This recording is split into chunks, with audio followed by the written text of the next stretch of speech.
So I grew up in North Philadelphia, 23rd and Diamond, about 4 to 5 blocks away from here.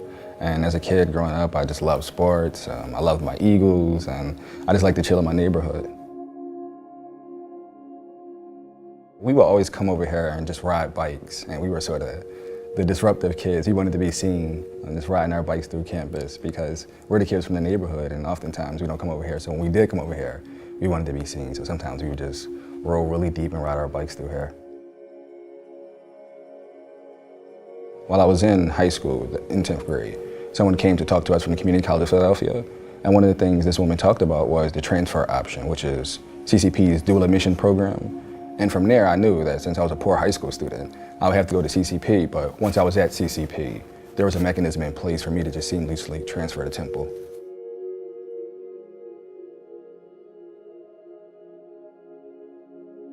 So community college is important for me because it allowed me the opportunity to reorient myself and really focus myself. So if I hadn't gone into community college and I entered directly into a four-year institution, I don't think I would have been ready. But going to community college, learning how to be a scholar, learning how to interact with my teachers and my professors, for example, all of those skills and competencies that I developed at the Community College of Philadelphia really translated into a larger environment where you're forced to sort of fend for yourself. And I think a lot of students coming out of high school don't have those tools. But those are things that you can learn by taking the first step to go into a Community College of Philadelphia where you can prepare yourself to exist in a larger environment. Just the opportunity to come here and be a student here, which is the opportunity that not a lot of people from my neighborhood have. I knew it would mean something significant, not only to me, but to people in my community to show that this is a possibility. I chose strategic communication specifically because of the concentration in rhetoric and public advocacy, which is something that even if I wasn't consciously aware of it, that I was passionate about. And interesting story, before I even enrolled in Temple, I had a chance to sit in on one of the professor's class who was actually the head of the rhetoric and public advocacy track, Dr. Jason Dalgandio. And I took his public advocacy course, and I knew from there that strategic communication is what I wanted to focus in because of the rhetoric and public advocacy track.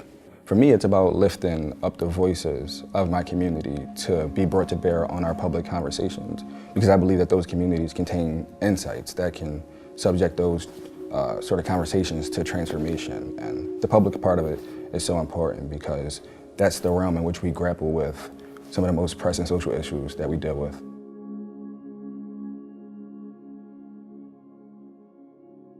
Anytime I say I'm from Philadelphia, I do emphasize that I'm from North Philadelphia, and that's something that's central to my identity. And I think it's the way we talk, it's the way we dress, it's the way we walk. It's just a self-confidence that you're endowed with. And there's a long lineage of people who've come through the city, and everybody has done great things. It's a deeply cultured and rich city, so just being in that environment, I think I've had a sort of diversity of experiences and insights and people to interact with who've all shaped me in ways that are clearly visible. I think what distinguishes Temple is its placement in North Philly, so its position, right? And it's in the middle of this incredibly robust neighborhood. And I think my story is one that shows that if we're committed to finding those students and to developing those students, then we see the fruit that it can bear. And that, like they said, it's acres of diamonds, right? There's acres of diamonds all around us. And for us, it's about going out and finding them, excavating those diamonds and making sure that those people are being brought into this institution to develop this institution's full potential.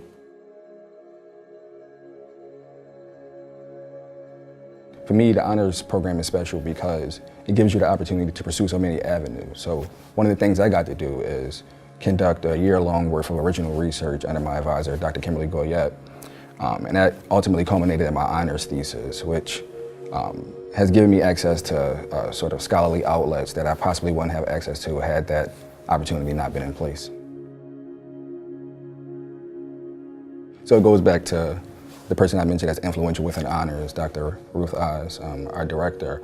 And she heard me speak at the closing ceremony for the Inside Out Prison Exchange course that I took in my final semester here. And I was elected by my peers to offer some reflections on our course. And she attended that ceremony, she heard me speak, and she told me we got one. And she was referring to a Rhodes Scholar because I'm the first in the school's history. So it was just really her eye. At that time, I was in the thick of applying to PhD programs, and that's a full-time job in and of itself. So taking on this added responsibility was something that I think I couldn't handle, but they responded to my no with a no. So kind of compelled me to apply, and obviously it worked out. So I received the campus nomination, was put up by Temple, found out I was a finalist about 3 weeks ago, and from there I had an interview the next week, which was preceded by a reception, and then I found out this past Saturday at about 5 o'clock. So the Inside Out Prison Exchange Program brings 10 students from the outside, and in this case it was Temple University, and brings 10 students from the inside. And of course, the prison we took it at was Greater for Prison. And in that course, we got a chance to explore a lot of heavy things, and just hearing from them and learning from their experiences and learning from the insights that they've drawn from the conditions in which they're forced to exist, it was really transformative in every way possible.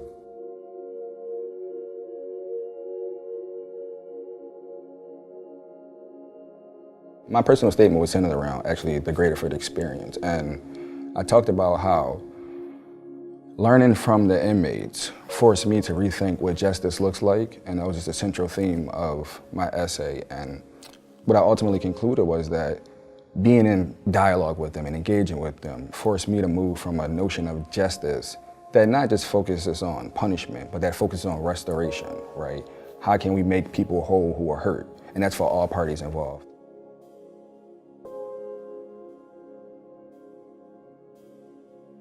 This is one of the few places where people are committed to engaging with the world around them and really understanding the world around them. So that's why the classroom is so important for me, and having a chance to teach, you get to engage with students on a level that you can't engage with them elsewhere. So teaching for me is important. Right now, I'm co-teaching a course with one of my former professors, Dr. Bruce Hardy, Misperceptions and Misinformation. So what we want to understand is particularly reflected in our political climate and our political discourse in terms of what contributes to the spread of fake news, what contributes to this sort of era of hyper-partisanization.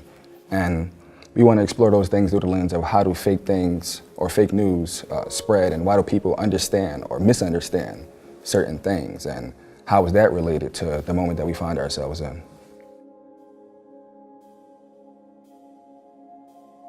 College isn't necessarily for everybody, but it's not the only means to education. One of the things I'm interested in is how education takes place outside formal spaces of learning. So what is that education that's being provided to you by just the environment that you're in, right? I think our communities and our environments and our institutions provide us with certain messages that perform an educative function upon us. So it's important to think critically about the world around you and take that into consideration in terms of how you want to exist in the world, what type of person you want to be.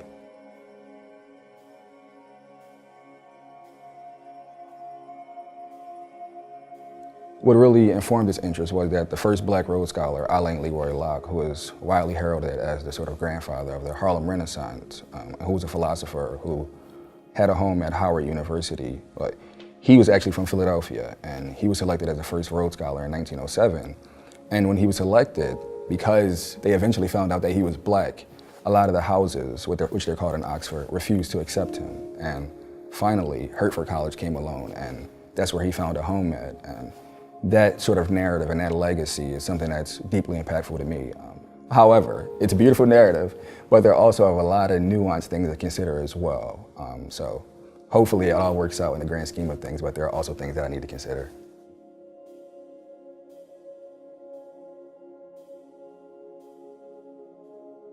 My advice to everything is read.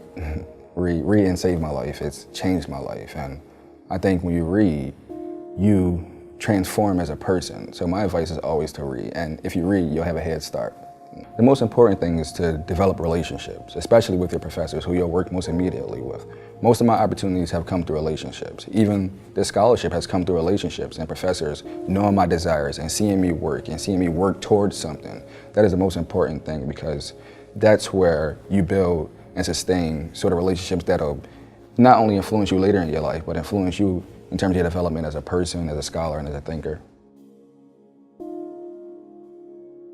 So one of my intellectual heroes is Cornel West, and I actually got a chance to meet him, I believe 2 years ago. So my first year here, Temple hosted the Black Radical Tradition Conference, and I got a chance to meet him and hear him speak. But also on that panel was people like Angela Davis. We have a professor here who's one of my intellectual heroes, Mark Lamont Hill, also a Philly native. So those people have been instrumental to my development as a thinker, and they've been sort of role models in absentia, because I don't know these people necessarily personally, but they've been models for me to follow in terms of the path that I want to take. Just my own curiosity. I'm curious about the world, and for me, education is all about self and social transformation. So if I can study at a place that will contribute to my development as a thinker and as a scholar, that's the most important thing to me. I think everybody has a voice, it's just that some people are unheard. So what I seek to do through my scholarship is make sure those voices are heard and make sure that they're influencing the public conversation that we have, because people who are forced to exist under certain conditions and structures, they're the people who contain within their own logics and wisdoms, the sort of truths, I believe, to make sure that those structures don't have to exist anymore and that we can change those structures.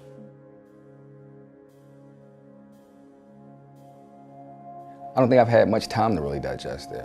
Of course, it's an extraordinary honor to be the first in Temple's history, but there have been students who went up for these awards in the past, and I think they've sort of began to stake out a path for me to follow and ultimately receive the scholarship through the incredible work that our fellowship advising office has done in terms of preparing me to win the scholarship. But being the first person to win the Rhodes Awards for Temple, it feels organic. And I don't know what to expect. I'm not going in with any preconceived notions. I've never even been out the country before, so I'm just excited about the experience. I'm excited about taking it all in and embracing this new experience that I'll have.